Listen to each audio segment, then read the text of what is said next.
My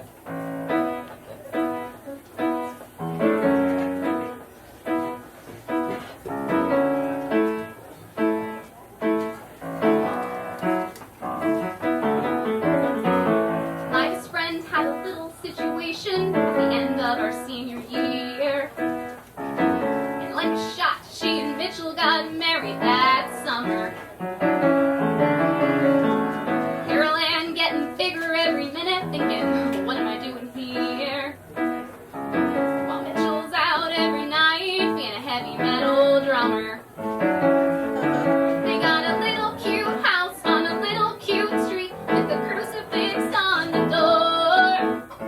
Mitchell got a job at a record store in the mall. Just the typical facts of a typical life in a town on the eastern shore. I thought about what I wanted. It wasn't like that at all. Made Carol Ann a cute baby sweater, thinking I can do better than that.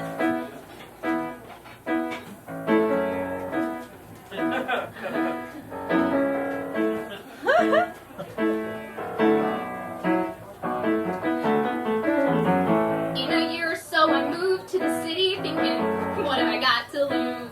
I got a room, I got a cat, and got 20 pounds.